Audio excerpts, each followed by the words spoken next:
Adiós Aristóteles, la comunicación horizontal por Luis Ramiro Beltrán S. Pablo Freire al respecto nos dice: aquello que es utópico no es lo inalcanzable, no es idealismo, es un proceso dialéctico de denunciar y anunciar, denunciar la estructura deshumanizante y anunciar la estructura humanizante. Introducción. La comunicación internacional era en gran parte territorio de aguas mansas, ya no lo es. En la década actual ha llegado a ser un centro de grande y a menudo caldeada controversia como parte de una más extensa y creciente confrontación entre los países desarrollados y aquellos en vías de desarrollo. Beligerante malestar existía ya entre ellos. Los países en vías de desarrollo se habían percatado mucho antes de 1970 de que su vida económica y política estaba dominada por los países desarrollados, hasta un punto de impedirles alcanzar el desarrollo. Lo que es un hecho más bien nuevo es la plena conciencia de que tal situación de dependencia está vigente también en la esfera cultural, y el reconocimiento de que más aún la comunicación hace mucho al servicio de los tres tipos de dominación neocolonialista es algo claramente nacido en la década. Los países del tercer mundo no están luchando hoy solo por acabar con el neocolonialismo, logrando un tratamiento justo en el comercio y en la asistencia externa. Están persiguiendo simultánea y articuladamente el establecimiento de un nuevo orden económico internacional y un nuevo orden internacional de la información. Puesto que estos dos intentos están siendo activamente resistidos por la mayoría de los países desarrollados, la comunicación ha llegado ahora a situarse nítidamente en el ámbito del conflicto internacional.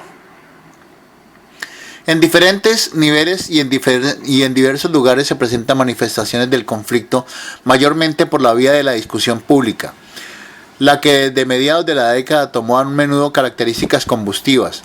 Un ejemplo de ello fue la Conferencia Intergubernamental sobre Políticas Nacionales de Comunicación en América Latina, llevada a cabo bajo el patrocinio de la UNESCO en Costa Rica en 1976.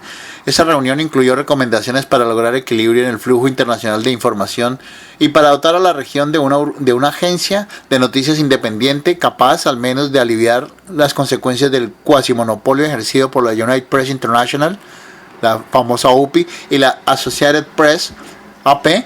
Desde su inicio hasta su conclusión, la reunión fue objeto de un concertado y virulento ataque por parte de las organizaciones internacionales de comunicación que la consideraron una amenaza para la libertad de la información. Otro caso que ilustra el conflicto es la reciente aprobación de una declaración sobre la comunicación internacional por la Conferencia General de la UNESCO. Este enunciado conciliatorio es el producto de la fiera y ruidosa batalla de años entre aquellos que la consideraron una expresión de intento de control totalitario de la comunicación y aquellos que lo concebían al contrario como la expresión de la voluntad de democratizarla genuinamente. Las reuniones periódicas de los países no alineados en un lado de la lucha y en el otro por los seminarios y congresos de asociaciones como la International Press Institute son ejemplos adicionales de los numerosos escenarios involucrados en ello. El conflicto abarca varias áreas principales de preocupación. Por una parte, dirigentes políticos, estrategas del desarrollo, investigadores y practicantes de la comunicación en los países en desarrollo están cuestionando la estructura, las operaciones, la financiación, la ideología y la influencia de ciertas poderosas organizaciones internacionales de la comunicación. Por otra parte, están recusando muchos de los conceptos tradicionales de comunicación nacidos en los países desarrollados y hasta hace poco tiempo aceptados también en el resto del mundo. En el campo nombrado inicialmente, el papel de las agencias internacionales de noticias, de los exportadores de televisión y cine y de los anunciadores transnacionales está siendo condenado por tratarse de ser un instrumento clave para la dominación externa. En el campo ulterior, los conceptos clásicos de libertad de prensa, derechos de comunicación y libre flujo de información, así como la propia definición prototípica de noticias, están siendo considerados también como instrumentales para la dominación. Inclusive las influencias foráneas sobre la orientación y ejecución de la investigación y de la capacitación en comunicación están sujetas a evaluación crítica. Finalmente, la conceptualización misma de la naturaleza de la comunicación tal como proviene de los países desarrollados está siendo rebatida hoy en los países en desarrollo. Es a ese último fenómeno que se dirige el presente ensayo. Este énfasis es apropiado puesto que, aunque los intentos para revisar tal conceptualización también son obviamente pertinentes a la comunicación dentro de las naciones, su importancia decisiva para la comunicación entre ellas no debe ser soslayada. El ensayo destacará primero aquellas definiciones de la comunicación más características de tal conceptualización tradicional o clásica.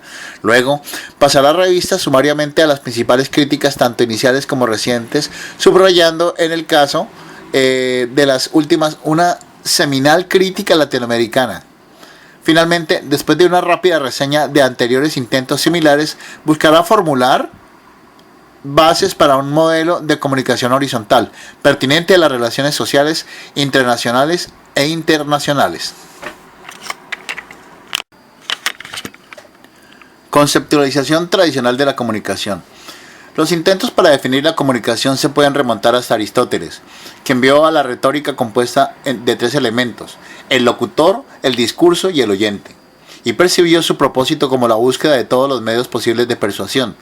Siglos más tarde, y habiendo muchas mentes más en el trabajo sobre el asunto, esta definición clásica parece permanecer, sin embargo, en las raíces de casi todas las conceptualizaciones vigentes. Lasswell, comunicadores en pos de efectos. En efecto, la definición de Lasswell, que es la más ampliamente aceptada de nuestra época, esencialmente llevó adelante a la proposición de Aristóteles, añadiéndole dos elementos. En tanto que Aristóteles había identificado el quién, el qué y el a quién de la comunicación, Lasswell refinó el esquema estipulando el cómo y haciendo explícito el para qué, como sigue. Una forma conveniente para describir un acto de comunicación es la de dar respuestas a las siguientes preguntas: ¿quién dice qué? ¿En cuál canal? ¿Medio? ¿A quién? ¿Con qué efecto? Lasswell vio que la comunicación desempeñaba tres funciones: vigilancia del medio ambiente, correlación de los componentes de la sociedad y transmisión cultural entre generaciones. Según De Flor, al hacerlo así, Lasswell estaba tratando de moderar la mecanicista influencia de la clásica teoría de estímulo-respuesta de la psicología clásica. Estaba tomando en cuenta variables contextuales o de situación subrayadas como intervinientes entre F fuente y R receptor, por las teorías de categorías sociales y de diferencias individuales. Su paradigma básico obtuvo rápida y amplia adhesión. Su atención a algunas consideraciones socioculturales no la obtuvo. Transmisión e influencia. De Lasswell en adelante, la noción de transferencia habría de caracterizar a muchas conceptualizaciones resultantes de la comunicación. Tal fue el caso, por ejemplo, de la definición de Bergson y Steiner, también ampliamente empleada. La transmisión de información, ideas, emociones, destrezas, etc., por el uso de símbolos, palabras, cuadros, cifras, gráficos, etc., es el acto o proceso de la transmisión de lo que generalmente se llama la comunicación. Similarmente, la noción de influencia por medio de la persuasión como meta central de la comunicación habría de incluirse en varias definiciones posteriores, como la siguiente de Osgood. En el sentido más general, tenemos comunicación cuando quiera que un sistema, una fuente, influencia a otra al destinatario por manipulación de señales alternativas que pueden ser transferencias y transferidas por el canal que los conecta. También, continuando con el paradigma de Lasswell, Nixon subrayó dos ingredientes del proceso: las intenciones del comunicador y las condiciones bajo las cuales se recibe el mensaje. De la electrónica, fuentes y receptores. Luego los ingenieros Shannon y Weaver surgieron con la teoría matemática de la comunicación, cuya presentación hicieron con el siguiente enunciado: la palabra comunicación se usará aquí en un sentido muy amplio para incluir todos los procedimientos por los cuales una mente puede afectar a otra. Shannon y Weaver conciben un sistema general de comunicación como compuesto por 5 partes esenciales. Primero, una fuente de información que produce un mensaje o secuencia de mensajes comunicados al terminal receptor. Segundo, un transmisor que opera sobre el mensaje en forma de producir una señal susceptible de transmisión por el canal. Tercero, el canal es solamente el medio usado para transmitir la señal. Cuarto, el receptor ordinariamente lleva a cabo la operación inversa a la que hace el transmisor, reconstruyendo el mensaje a partir de la señal. El destinatario es la persona o cosa a la que va dirigido el mensaje.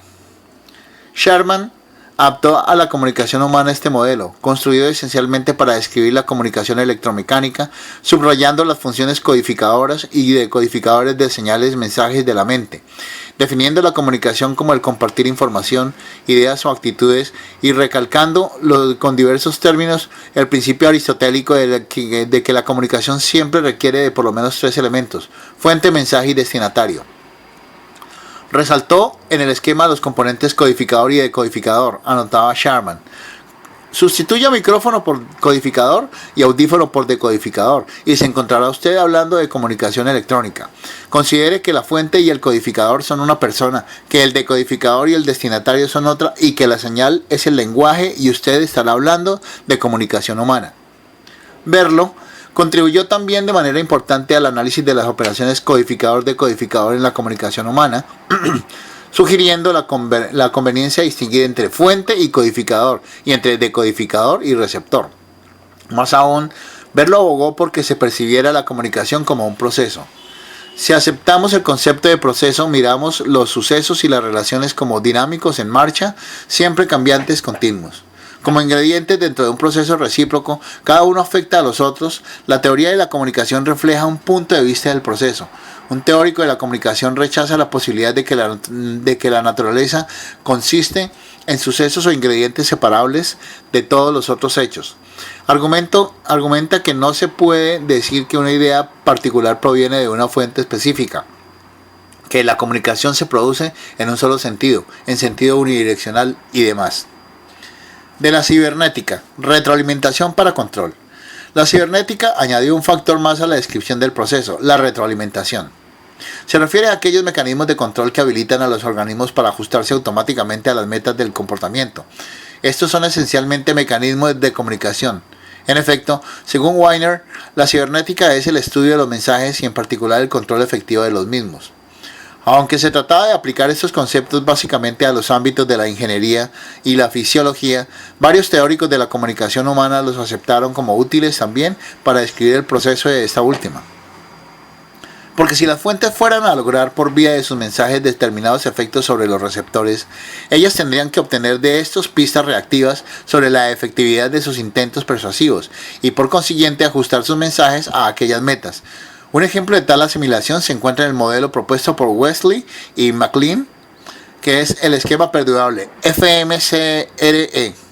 Finalmente, el modelo de la comunicación humana o social que se deriva de las concatenadas conceptualizaciones aquí reseñadas llegó a incluir como fundamentales a los siguientes elementos: fuente, codificador, mensaje, canal, decodificador, receptor y efecto.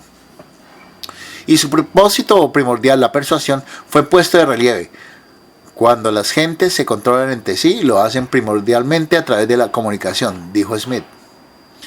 Las definiciones básicas y los esquemas generales inventariados hasta aquí en este documento permearon la literatura científica relativa a la comunicación, reproduciendo sus elementos claves en varias definiciones más especializadas. Por ejemplo, Hovland entendió a la comunicación interpersonal como una situación de interacción en la cual un individuo, el comunicador, transmite estímulos, generalmente símbolos verbales, para modificar la conducta de otros individuos, receptores de la comunicación.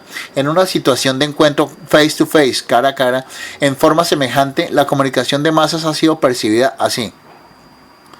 Todo acto de comunicación de masas puede ser descompuesto en 5 elementos: comunicadores, mensaje, canal, audiencia y efecto.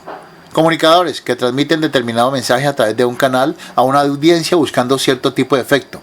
De igual modo, la comunicación no verbal fue definida como la transferencia de un significado que conlleva ausencia de representaciones simbólicas sonoras. Blake y Harrison.